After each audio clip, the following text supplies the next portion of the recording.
Si vous admettez que la dentisterie, elle est principalement bactérienne et totalement bactérienne, le seul antibactérien qui soit, c'est le laser. C'est votre arme antibactérienne. Si vous voulez qu'une carie ne récidive pas, il faut 2 conditions. Tuer les bactéries dans le fond et coller une reconstitution étanche. Ben c'est fini. Vous n'aurez pas de récidive de carie.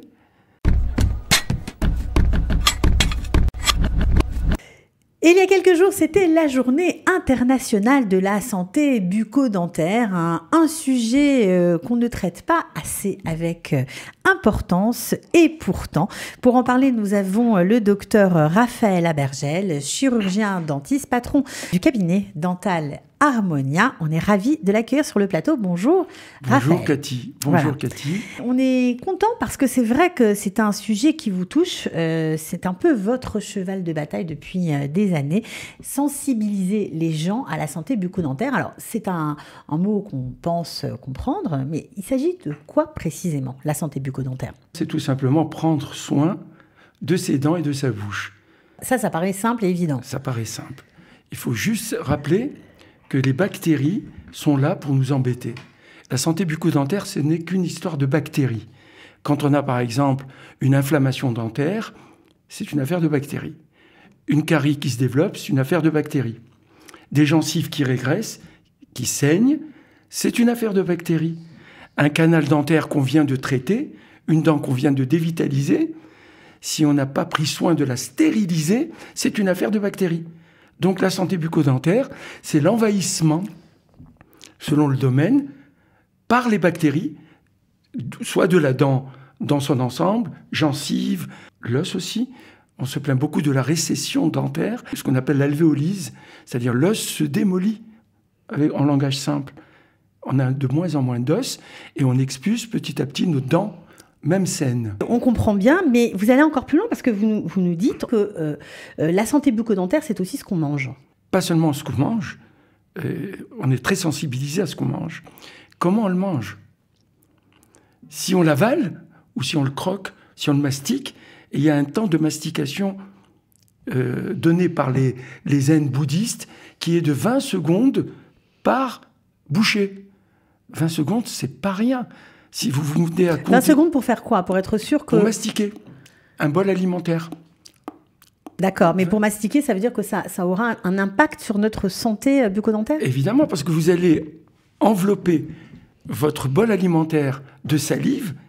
La salive est un véhicule extraordinaire et guérisseur et qui prépare déjà la dissolution de l'aliment et sa répartition dans le sang. Si on squeeze cette étape-là, eh ben notre digestion va mal se faire et le résultat de cette digestion ne va pas être optimal. Pour que le résultat de la digestion soit optimal et qu'on en récolte les fruits nécessaires au bon développement de notre organisme, il faut mastiquer. Il faut mastiquer le bol alimentaire 20 secondes pour chaque bol alimentaire. Donc en fait, quand vous mastiquez 20 secondes un bol alimentaire, vous allez manger très lentement, vous allez assimiler très lentement et vous allez avoir pas grand faim.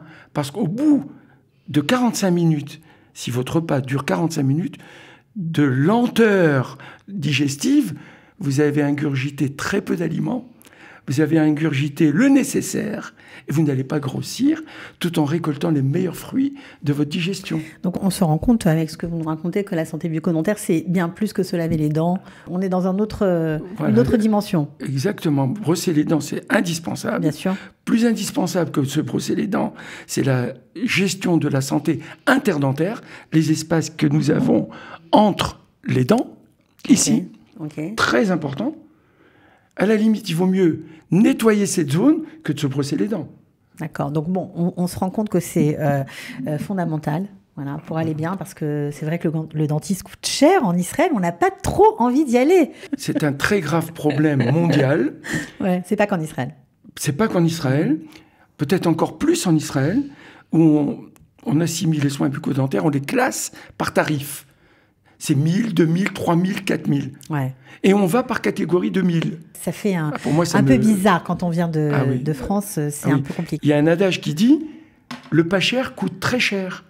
Donc on va gérer des choses au meilleur prix, mais on va s'engager inexorablement à le refaire et le refaire et le refaire. Et finalement, au bout du compte, on a perdu sa santé dentaire en perdant les dents. Ouais, tellement on les a refaites. Justement, vous êtes depuis 5 ans en Israël. Vous avez ouvert Dental Harmonia il y a à peu près, on va dire, 3 ans. Ce sera bientôt votre anniversaire. Vous en êtes où aujourd'hui? Parce que j'imagine que c'est quand même une aventure. C'est important d'en parler parce qu'il y a peut-être d'autres praticiens qui ont aussi envie de faire comme vous ou de connaître un peu mieux le marché. Comment vous gérez votre cabinet aujourd'hui? Est-ce que vous êtes plus nombreux qu'au départ? Comment ça fonctionne? Je suis venu avec une idée de croire qu'en Israël, on pourra faire de bons soins et que tout le monde attend d'avoir de bons soins. Ok. Et quelque part, je ne me suis pas trop trompé. Le bon soin, il faut aller l'inculquer dans la tête des patients. Et c'est la raison pour laquelle on fait une communication énorme en ce qui concerne la santé bucco-dentaire et je n'ai pas dérogé, je n'ai pas proposé des soins pas chers, j'ai accepté même jusqu'à fermer ma clinique mais ne pas vendre mon âme aux soins pas chers. D'accord, donc pour l'instant la clinique est bien ouverte. Elle est bien ouverte, les gens commencent à nous connaître, ils savent que la qualité elle est là, le service est là. Un numéro d'urgence 24-24 est là et notre équipe de praticiens, de spécialistes et de généralistes sont là pour traiter au mieux la spécialité de chaque soin dentaire. Alors justement, combien de spécialistes travaillent aujourd'hui avec vous? Qu'est-ce qu'on trouve chez vous? On a un endodontiste, un spécialiste des racines. Okay. Quand on dévitalise une dent ou qu'on doit retraiter une dent qui a été déjà traitée, il faut la faire sous microscope et laser. Autrement, on va hypothéquer l'avenir de cette dent. D'accord, donc ça s'appelle l'endodontie. Un endodontie, voilà. Le traitement des racines. Okay. On a un chirurgien qui fait toute la chirurgie. Les implants maxillofacial et stomatologique. Voilà, toutes les dents incluses, les canines incluses, toutes les chirurgies, les sinus, les implants ptérygoïdiens, c'est-à-dire ils sont très haut placés. Un excellent praticien. Vous travaillez aussi beaucoup avec les enfants, je crois. J'attendais ce qu'on appelle un pédodontiste, qui va bientôt venir, qui s'appelle Eden. Mais en attendant, j'ai pris ce poste. On a l'orthodontiste. L'orthodontiste participe à la santé bucco-dentaire parce qu'elle remet les dents à leur place quand il faut la remettre. Quelle est l'importance, en dehors de l'esthétique, de l'orthodontiste? Quelle est l'importance?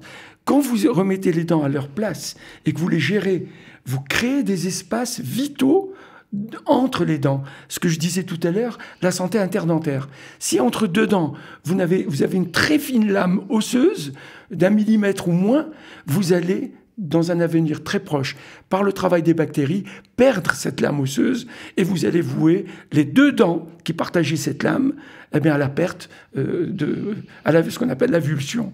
Donc, quand un orthodontiste remet les dents à leur place, il crée en même temps de l'espace. Et cet espace est très important. Ok, donc vous avez aussi un autre dentiste qui fait aussi, je crois, de la chirurgie générale, enfin des soins généraux. Des soins généraux, des soins comme des composites, de l'esthétique de première intention, des soins de ce qu'on appelle des chinanites profondes. La chinanite ne doit pas être qu'esthétique. J'enlève les traces de tabac, j'enlève du tartre visible. La chinanite doit être en profondeur. Quand on dit en profondeur, vous voyez, en profondeur, c'est-à-dire on va sous les gencives. Ça nécessite parfois et souvent une anesthésie et le laser. Alors justement, parce que vous parlez du laser, je crois que c'est un des soins phares de la clinique. Il y en a d'autres, j'imagine. Mais pourquoi c'est tellement important le laser? Parce que si vous admettez que la dentisterie, elle est principalement bactérienne et totalement bactérienne, le seul antibactérien qui soit, c'est le laser. C'est votre arme antibactérienne. Donc ça, pour vous, c'est commun au cabinet? Oui. Chez vous l'utilisez souvent? Mais évidemment, c'est un outil comme une turbine, comme un instrument. Si vous voulez qu'une carie ne récidive pas, il faut 2 conditions. Tuer les bactéries dans le fond et coller une reconstitution étanche, ben c'est fini. Vous n'aurez pas de récidive de carie. Et si vous voulez qu'un canal dentaire soit aseptisé et qu'il n'y ait pas un kyste au bout de la racine, mais il faut rentrer le laser à l'intérieur du canal. Tout simplement. Mais c'est tout. Ça paraît simple hein, quand on vous écoute. Mais c'est magnifique. Vous avez beaucoup de soins quand vous parlez du laser. Évidemment, ça touche aussi à l'esthétique. Et l'esthétique, c'est un peu votre carte de visite. Il y a quoi d'autre? Qu'est-ce que vous proposez d'autre? L'esthétique, c'est une façon d'être dans le bien-être. Aujourd'hui, le bien-être compte énormément. Bien sûr. Et cette esthétique participe au bien-être. Mais en toute chose bien mesurée. L'esthétique, vous la partagez d'abord par une bonne orthodontie. Vous alignez vos dents. Ensuite, vous les blanchissez s'il y a lieu de les blanchir. Une fois que vous les avez bien nettoyés en termes tartre, en profondeur, oui, vous avez des gencives qui doivent être roses et non pas saignantes. Ça aussi, ça participe à une bonne santé, à une bonne esthétique. Vous avez ensuite des facettes qui viennent parachever votre esthétique et votre bien-être. Vous avez de la belle prothèse non métallique, donc en céramique et en zircone. Tout ça, c'est de l'esthétique. Tout ça, c'est du bien-être. Derrière le bien-être, vous avez l'antibactérien. Ça, on a compris que c'était vraiment votre cheval de bataille. C'est très important pour que l'esthétique tienne, en fait. Exactement. Si vous croquez une pomme dans un restaurant et que vous laissez des traces de sang dans la pomme, ça ne va pas être génial et vous n'allez pas pouvoir sourire. Vous allez sourire sanguinolent. Bon, est-ce que je peux vous demander quel est votre objectif aujourd'hui? Après, 3 ans. Mon objectif, c'est de passer pour être une clinique de référence, très modeste.